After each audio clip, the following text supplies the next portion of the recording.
We are currently out here in the Drift parking lot where all the donuts happen. But anyway, guys, we're here today to discuss the Prius that no one bought, relatively speaking. This is a 2012 Toyota Prius hybrid plug-in advanced. So think of the Prime. Everyone's talking about the new Prius Prime and how it has like 200 horsepower, 220, and it's beautiful and gorgeous and can do like 40 some miles of electric range and all that nice stuff. But this is what came before it that wasn't even called a Prime, yet still had a plug. It's currently my family's vehicle. We had a regular Prius before, and when that one needed to get replaced, my dad went and found one of these for an absolute steal at the time. And now they're still expensive for whatever reason. I bet you if we totaled it right now, we would get what we paid for it 5 years ago. But nobody really bought these, and nobody really bought this spec because this was closing in on 40,000. There's two options at the time in 2012. They made these from 12 to 15. You had two options.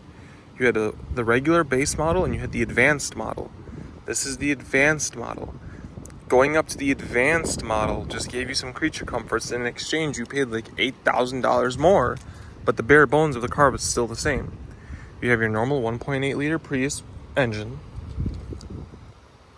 and then you have over here, click right here, you have a plug. It's I think almost 4 kilowatt hour or a little over 4 kilowatt hour battery.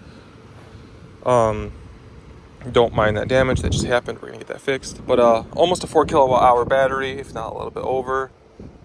It was rated at the time 15 miles of range. Toyota said 12 to 15 miles of electric range. I know that is not a lot. There's a reason. But 12 to 15 miles of range, we consistently see about 10 to 11 miles of range. This thing has about 77,000 miles on it, I think. Again, it's in the family. It's just barely driven. Otherwise, you have your normal gas tank, normal 1.8 liter Prius. Would I say it's quicker than on the regular Prius? No, I'd say it's about on par. Would I say it's torquier? Yes, down low it is torquier. They never really released torque figures, but it is torquier. But in the outside, what differentiates this Prius from other ones is right away you can tell by the rims. These are the rims that come on all of the base and the advanced models. You come to the front. This is how you can tell it's an advanced model. You have the bi-LED headlights, which are actually super nice. I've never seen a car with better headlights. These are even better than the BMW's headlights. LED fog lights, windshield washer like sprayers, because those don't really emit a lot of heat. So in the winter they will like get a lot of snow on them. So the windshield wiper fluid things are supposed to squirt windshield washer fluid on it and make it go away. Fog lights. As you can see here, this is a Toyota emblem, but there's a sensor behind it. It's not a true emblem. That's part of the advanced package. And then this one came in the Blizzard Pearl paint, which is one of the best paints Toyota released. It's absolutely beautiful. Coming around it right here, got your plug-in Prius badge. This one does have the chrome package as well. Whoever owned this before, they only put I think 20,000 miles on it when we got it. They put every option possible. But anyway, you have like locking and unlocking from the door handle, which is nice. I like this system better because this system's like the BMW. You just grab it and it unlocks. On the trunk, you have a black spoiler. We did tint the windows, and I think honestly, if you roof wrap the top of it black in the back section right here, it actually looked pretty smooth. So as you can see, cargo cover, some odds and ends in here. On this side, tire inflator kit. Because you don't have a spare tire in this car, you don't get a donut, you don't get anything, you get your hopes and dreams.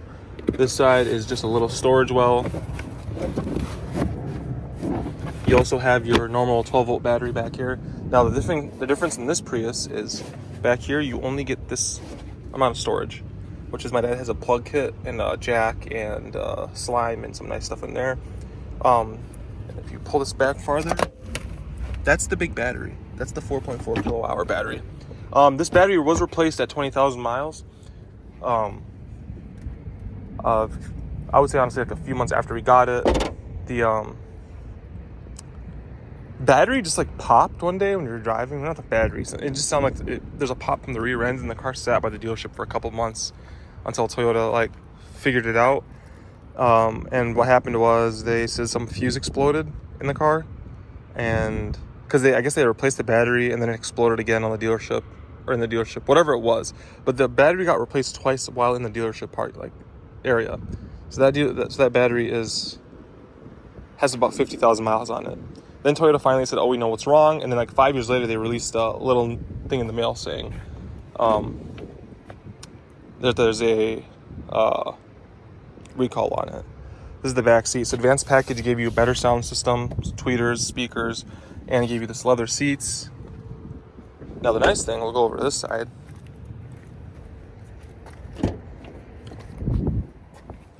Again, this car is used, so this is the normal side right here. You have decent space. That's about my seating position. Right there, as you can see, they're about the same to where I sit, so I matched the seat up. So sitting behind myself, you do have decent leg room. As you can see, I have about 3 inches, almost flat floor, which is nice. This hump is only about 1 inch high, so it's almost a flat floor, and it's not bad back here. Like, I'm sitting back here, my hair is rubbing a little bit, but I just got a haircut, so he puffed it up. Normally it's not this high, but I have to like really, if I shove my head back here, then you hit the back. But these headrests are nice because they're really high compared to the old Prius used to have. But yeah, full adult fits back here just fine. These seats also do fold. You push a button, and then you push this button. Headrests go up, go down, go down. We've used this car for moving. Oh, no. I mushroomed my water bottle. And then goes back down. We've used this car for a lot of things. But doors feel solid. The door handles feel solid. You have these little kick plates right here. These are the leather seats. They're not black. They're gray.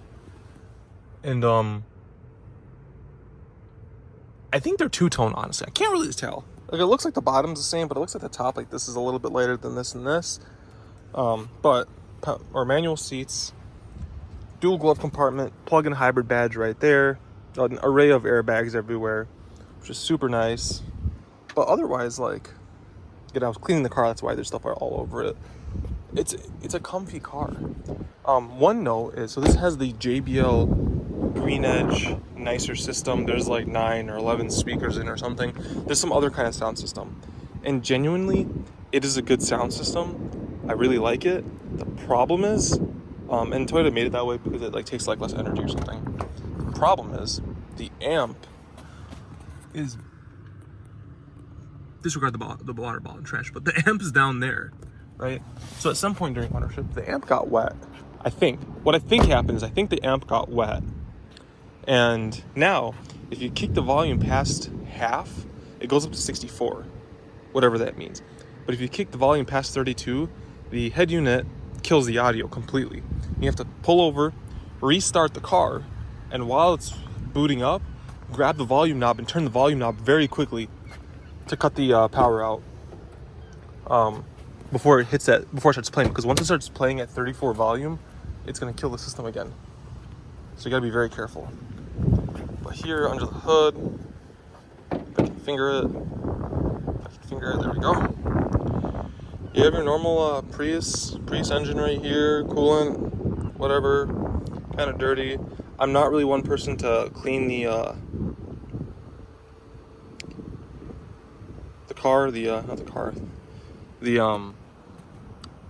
engine bay. I don't really like that. I'm not a fan of that. Just close it all the way, go for a drive.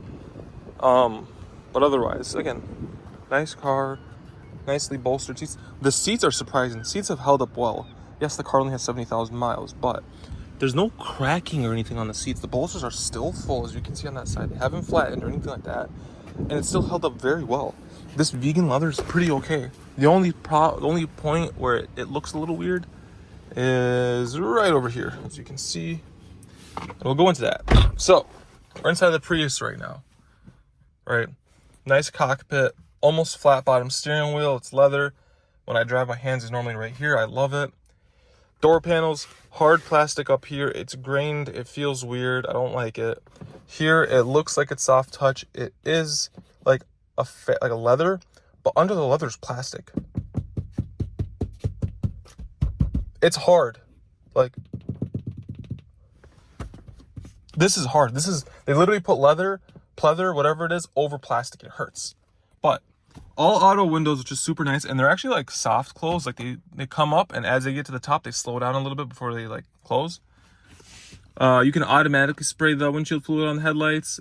This pops your trunk open, or your fuel cap open, miles per hour to kilometers per hour, and your mirror controls.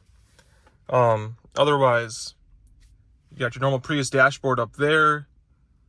Got some buttons up here and stuff like that. But normal Prius dashboard. It has a heads-up display, which is nice. So it shows navigation as well as the regular heads-up display. You have your little adjustments for it over here. You can adjust the time that the car charges, which is super nice. So if you want to charge off-peak hours, you can mess with that. The advanced package gave you the heads-up display, and it gave you this bigger screen. I know, and nowadays it's not a big screen, but it is the bigger screen. So we'll start up the car.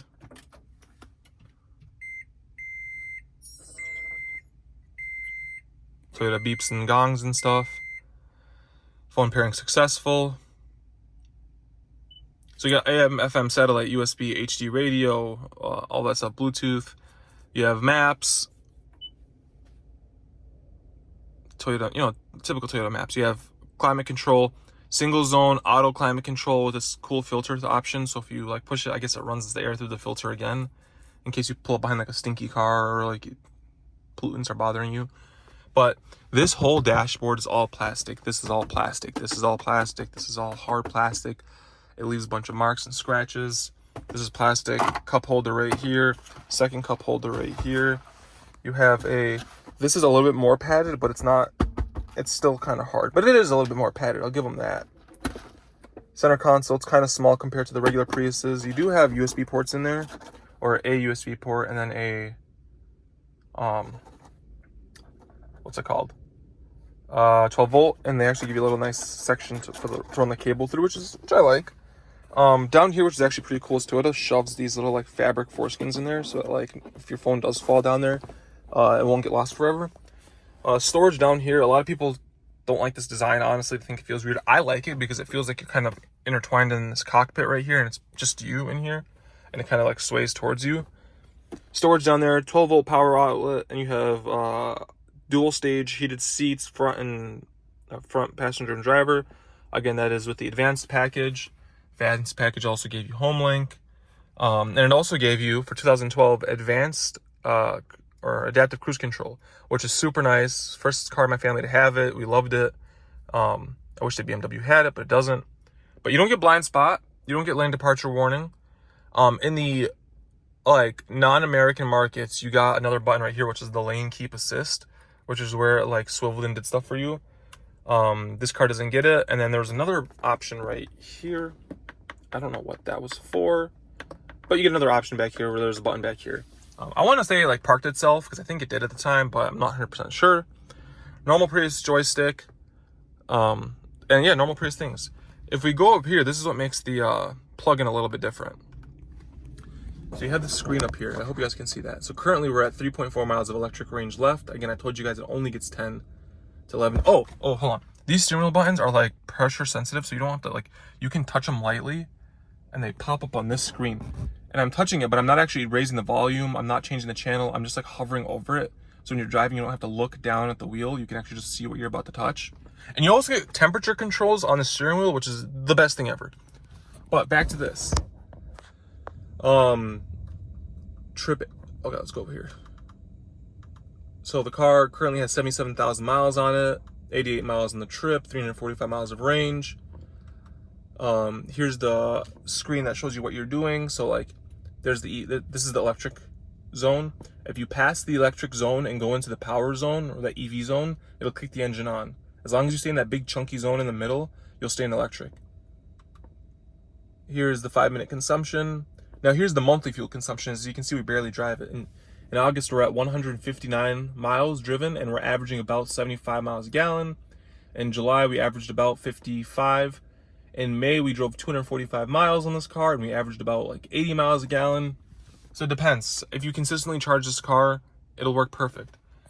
This screen shows you that how much you've driven on electric versus gas. So in the last 7,000 miles almost, 4,800 or 68% was hybrid, 32% was EV. So we used approximately 122 gallons of gas, 696 kilowatt hours of battery, and we saved about 58.1 gallons by charging it. So in about 7,000 miles, we saved 58 gallons, rounded off to 60 gallons of gas, times about $3.50. So about $200 worth of gas we saved in the last 7,000 miles. It's not a lot, but again, this car was built for a reason, and it was to test out Toyota and their electric vehicles. So start the car because it's kind of boiling hot. Oh, dumb. The car was actually on, I forgot. But yeah, well, oh, and if you kick on the AC, you lose range, but we're gonna do that. So we dropped down to 2.9. So we're in electric mode right now. We have 2.8 miles of range. We're gonna take the car for a drive and talk a little bit more. So when this car was made, locks the doors automatic when you go and drive. This was more of a test for Toyota to see if they can make an electric car. Plug-in if you want to kind of buy it. I don't want to say it was fully a compliance car. I don't think they made it to be a compliance car, or like other car companies like Fiat and stuff made the little 500 electric. The graphics are really nice on this though.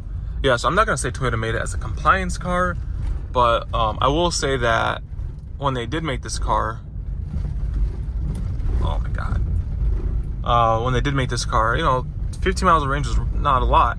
And when I say it's the least bought Prius, it's because for every, 50 regular Priuses you see, and like 30 Prius Cs and like 20 Prius Vs, you only see one of these. And then you never really see the advanced ones. You here and there, yeah. And I'm in the Midwest. I'm sure in California there's more. But still, considering the amount of regular Priuses they sold, there's not a lot. Back on that road that we just drove on, it looked a little choppy, and it is because this car's suspension is stiffer, and I don't know if it's because of the weight or what, but it is stiffer than the regular one. So as you can see, we're in EV mode, and like getting it up to speed in regular mode, it's on par with a regular car. Like when I take off at a light or from a light in electric mode, I'm not fighting another car or like getting passed or smoked by another car. It's been fine, and it drives fine. We have some weather tires on it, weather ready tires on it or something like that, some Firestones, whatever they are. So it does very well in the snow. The traction control system in this is a little bit better than the one in the old Prius. It allows for more slip to take off, which is kind of nice. But like otherwise, oh, you got the heads-up display. I don't know if you guys can see that, but there's a heads-up display right now. It's only showing me my speed. But yeah, this Prius was made just to test out what a plug-in would. In the generation after this, they called it the Prime. They focused a lot more on making this car different than the regular Prius. They added a little bit more differences. And that one got double the range this one got. And then the new one came out looking all smoking hot and sexy, and that one gets like double the range of the second gen. So that one gets like 4 times the range of this one. But I mean, like, we're cruising around in EV right now. We're doing perfectly fine. Car drives great. And again, it's just stiff. It does not feel like a Corolla would be softer than this. A Prius, a regular one, would be softer than this. This just is stiff. Whatever way you try to skin the cat, this is stiff, and it like hits bumps kind of hard. So if you guys can see the screen better. Again, no lane departure, nothing like that. Let's actually get behind this car, this truck, just to show you. To engage the radar cruise control, it's engaged right there, set at 39 miles an hour. You can change the distance, and it'll come to about, if the guy in front of you slams on the brakes, it'll come to about 20 miles per hour and then let go. And then also, if something runs in front of the car, or like I've had times where somebody just like cut their car in front of me out of an alley, this car will lock up the brakes to stop itself. So it has it in it to stop. It just doesn't have it in it to like stop fully when you come to a red light, for example. But currently we have the car set at 39, and we're going 39 miles an hour, and it's doing its own thing. And the funny thing is, I remember when I told you guys it's a little bit more torquey than a regular Prius. Let's see if I can show you guys this. Open up the windows a little bit. We're gonna switch out of EV mode. So you have EV, hybrid, eco, normal, and power. So you have 4 modes. We're gonna go into power mode. So we're in power mode. We're in power mode right now. We're gonna come to a stop sign. Let this guy go. So when you go into power mode, it cuts the engine on automatically. Floor it.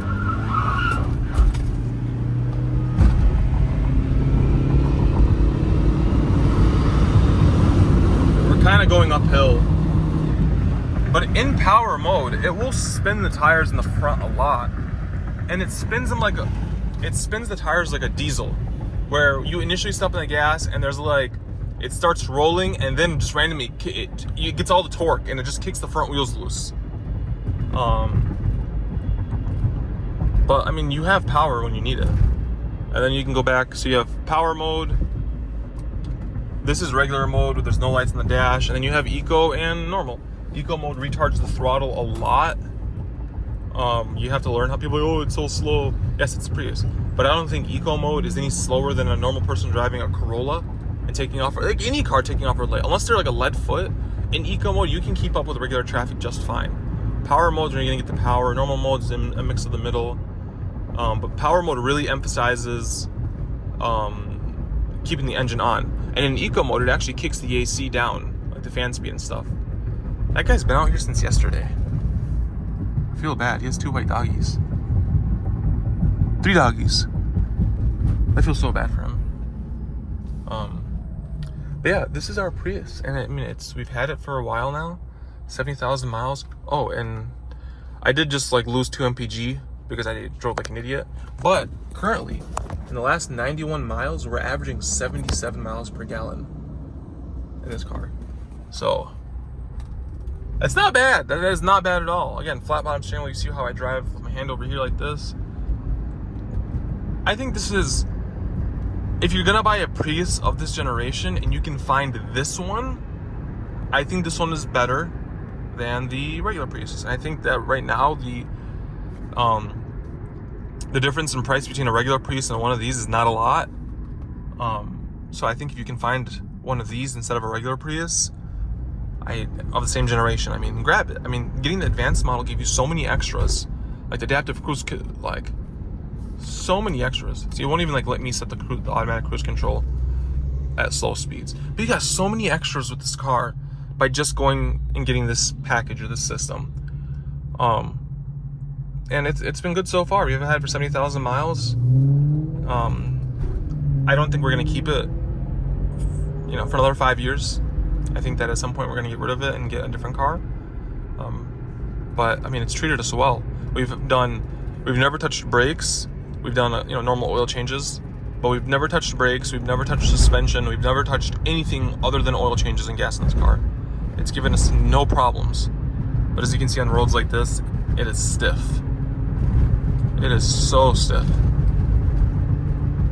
It is Scion TC with 2 strut tower braces stiff.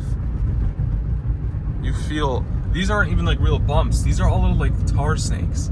And you can feel every single one of them. And it has new tires on it. They're squishy tires because they're not snow tires, but they're snow rated tires. But you can feel every little bump in this car.